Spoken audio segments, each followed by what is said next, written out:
ಸದನದ ಹಿರಿಯ ವರ್ಷ ತೀರೋಗಿದ್ದಾರೆ. ಅವ್ರು ಏನ್ ಬೇಕಾದ್ರೂ ಮಾತಾಡ್ತಾರೆ. ನಿಮ್ಗೆ ಬೇಕಾ ಬೇಡ?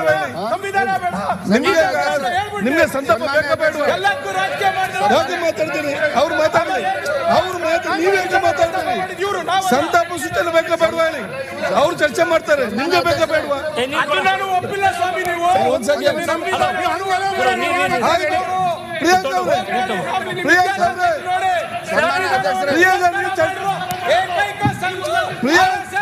ನಿಮ್ಗೆ ಚರ್ಚೆ ಚರ್ಚೆ ಮಾಡಿ. ಈಗ ಪ್ರತಿಪಕ್ಷ ನಾಯಕರು ನಿಂತಿದ್ದಾರೆ, ಮತ್ತೆ ಚರ್ಚೆ ಮಾಡಿ. ಒಂದೇ ನಿಮಿಷ. ಸನ್ಮಾನ್ಯ ಅಧ್ಯಕ್ಷ, ನಾವು ಸತೀಶ್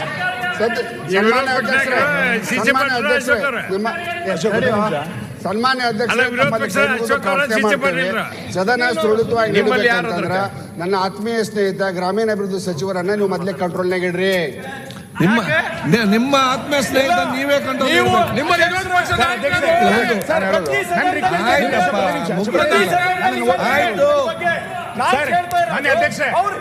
ಈಗ ನಿಮ್ಗೆ ಸಂತಾಪ ಸೂಚನೆ ಬೇಕಾ ಬೇಡವಾ ಹೇಳಿ. ಅವ್ರನ್ನ ನೋಡ್ಬೇಡಿ. ನಿಮ್ಗೆ ಅಭಿಚಲ್ ಬೇಕಾ ಬೇಡವಾ? ಕಾನೂನು ಸಚಿವರು ಮಾತಾಡಬಾರ್ದಾ? ಅಭಿಚಲ್ ಬೇಕಾ? ಆಯ್ತು, ನಾವು ಹೇಳ್ತೇವೆ. ನೀವೇ ಆಯ್ತು, ಸಂತಾಪ ಸೂಚನೆ ಬೇಕಾ ಬೇಡವಾ ಹೇಳಿ. ಅವರು ಮಾತಾಡಿ, ನೀವು ಮಾತಾಡ್ಬೇಕು. ನೀವು ಕೂತ್ಕೊಳ್ಳಿ. ನೀವೇ ಮಾತಾಡ್ಬೇಕು. ನಿಮ್ಗೆ ಸಂತಾಪ ಸೂಚನೆ ಬೇಕಾ ಬೇಡವಾ? ಒಂದು ಹಿರಿಯರು 125 ಆದಂತ ಹಿರಿಯ ನಾಯಕರು ನಮ್ಮನ್ನು ಅಗಲಿದ್ದಾರೆ. ಅವ್ರಿಗೆ ಬೇಕಾ ಬೇಡವಾ? ನಾಳೆ ನಮ್ಮ ಮನೆಯವರ ಏನ್ ಪರಿಸ್ಥಿತಿ ಆಗ್ಬೋದು?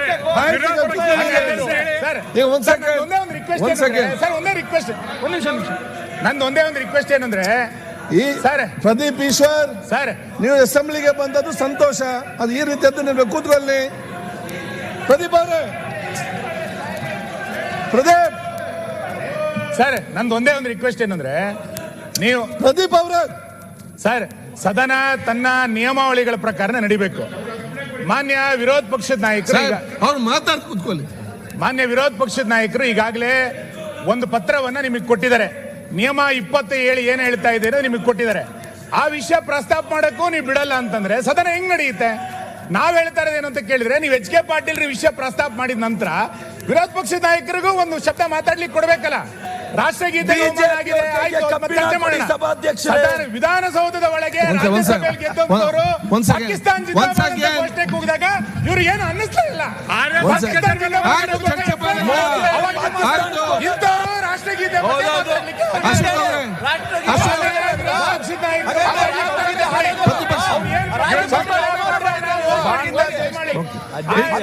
ನಿಯಮ 27 ಉಲ್ಲೇಖ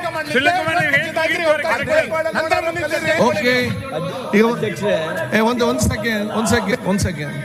ಪ್ರದೀಪ್ ಈಶ್ವರ್, ಎಂತ ಸಮಸ್ಯೆ ಹೇಳಿ ಮಾರ. ಅಲ್ಲ ಅಧ್ಯಕ್ಷರೇ, ರಾಷ್ಟ್ರಗೀತೆ ಬಗ್ಗೆ ಮಾತಾಡಿದ್ರೆ ಸಭಾಧ್ಯಕ್ಷರೇ ಅವ್ರ ಕೈಗೆ ಕಬ್ಬಿಣ ಕೊಡಿ. ಸಭಾಧ್ಯಕ್ಷರೇ ನಿಯಂತ್ರಣ ಮಾಡಿ ಅಂತ ವಿನಂತಿಸ್ತೇನೆ. ಸಭಾಧ್ಯಕ್ಷ ಅವರ ಕೈ ಕಬ್ಬಿಣ, ನಿನ್ಗೆ ಒಂದು ಹಗ್ಗ ಕೊಡ್ಬೇಕು. ಕೊಡಿ ಸಭಾಧ್ಯಕ್ಷರೇ. ಸನ್ಮಾನ್ಯ ಅಧ್ಯಕ್ಷರೇ, ಒಂದು ನಿಮಿಷ. ವಿರೋಧ ಪಕ್ಷ ನಾಯಕರು 3 ಮಂದಿ ಆಗ್ಬಿಟ್ರೆ ಸನ್ಮಾನ್ಯ ಅಧ್ಯಕ್ಷರೇ, ಸನ್ಮಾನ್ಯ ಅಧ್ಯಕ್ಷರೇ, ನಾನು ಈ ರಾಜ್ಯಪಾಲರ ಭಾಷಣ ಆದಮೇಲೆ ರಾಜ್ಯಪಾಲರು ಹೋಗ್ಬೇಕಾದರೆ ಅವ್ರಿಗೆ ಆಗಿರೋ ಅಗೌರವದ ಬಗ್ಗೆ ನಾನು ಅಫಿಷಿಯಲ್ ಆಗಿ ನಿಮಗೆ ಒಂದು ಪತ್ರವನ್ನು ಕೊಟ್ಟಿದ್ದೀನಿ. ನಾನು ಸಂತಾಪ ಸೂಚನೆ ಆದಮೇಲೆ ನೀವು ಅದಕ್ಕೆ ಅವಕಾಶ ಕೊಡ್ಬೋದಾಗಿತ್ತು, ಅಥವಾ ಸಂತಾಪ ಸೂಚನೆ ಮಾಡೋ ಮುಂಚೆನೂ ಈ ಥರ ಘಟನೆಗಳು ನಡೆದಿದೆ ಅಂತ ನೀವು ಹೇಳಿದ್ದೀರಾ, ಕೊಡ್ಬೇಕಾಯ್ತು. ನಾನು ಕೊಟ್ಟಿದ್ದೀನಿ. ನಾನು ಅಪೀಲ್ ಮಾಡೋದನ್ನು ನಾನು ಅಪೀಲ್ ಮಾಡಿದವ್ರಿಗೆ ನೀವು ಕೊಡ್ದಿರಾ, ಅಪೀಲ್ ಮಾಡದೇ ಇರೋರಿಗೆ ನೀವು ಅವಕಾಶ ಕೊಡ್ತೀರಲ್ಲ. ಇರ್ಬೋದು, ಅವ್ರು ಲಾ ಮಿನಿಸ್ಟರ್ ಆದ್ರೆ ಏನು ಸ್ಪೆಷಲ್ ಕ್ಯಾಟಗರಿ ಏನಿಲ್ಲ. ಅವ್ರಿಗೆ ಎಲ್ಲರೂ ಒಂದೇ, ಇಲ್ಲಿ ಇರೋರೆಲ್ಲರೂ ಕೂಡ ಎಲ್ಲರೂ ಒಂದೇ. ಎಲ್ಲ MLAಗಳಿಗೂ ಅದೇ ಗೌರವ ಇರೋದು. ಅವರು ಒಂದೇ ಓಟ್ ಇರೋದು, ನನಗೂ ಒಂದೇ ಓಟ್ ಇರೋದು. ಇಲ್ಲಿ ನಾನು ಬಿಡ್ರಿ, ಹೋಲಿ MLAಗಳು ನೀವೇ ಮಾತಾಡಬೇಡಿ. ಈಗ ಸನ್ಮಾನ್ಯ ಅಧ್ಯಕ್ಷರೇ, ನಾನು ಪತ್ರದಲ್ಲಿ ಏನ್ ಕೊಟ್ಟಿದ್ದೀನಿ ಅಂದ್ರೆ, ಪೇಜ್ 13 ನಮ್ಮ ಕರ್ನಾಟಕ ವಿಧಾನಸಭೆಯ ಕಾರ್ಯವಿಧಾನ ಮತ್ತು ನಡವಳಿಕೆ ನಿಯಮಗಳು ನಾವೇ ಮಾಡಿರೋದು. ಅದರಲ್ಲಿ 13ನೇ ಇದರಲ್ಲಿ 27ನೇ ಕಲಮಲ್ಲಿ ರಾಜ್ಯಪಾಲರ ಭಾಷಣದ ಅವಧಿಯಲ್ಲಿ ಅನುಸರಿಸಬೇಕಾದ ಕ್ರಮ, ಸಂವಿಧಾನದ 175 ಅಥವಾ 176ನೇ ಅನುಚ್ಛೇದದ ಮೇರೆಗೆ ವಿಧಾನಮಂಡಲದ ಉಭಯ ಸದನಗಳು ಸಭೆ ಸೇರುವಾಗ ಅಥವಾ 175ನೇ ಅನುಚ್ಛೇದದ ಮೇರೆಗೆ ವಿಧಾನಸಭಾ ಸದಸ್ಯರು ಮಾತ್ರ ಸಭೆ ಸೇರುವಾಗ ರಾಜ್ಯಪಾಲರ ಭಾಷಣದ ಅವಧಿಯಲ್ಲಿ ಯಾರೇ ಸದಸ್ಯರು ಯಾವುದೇ ಭಾಷಣ ಮಾಡುವ ಮೂಲಕ ಅಥವಾ ಯಾವುದೇ ಕ್ರಿಯಾಲೋಪವೆತ್ತಿ ರಾಜ್ಯಪಾಲ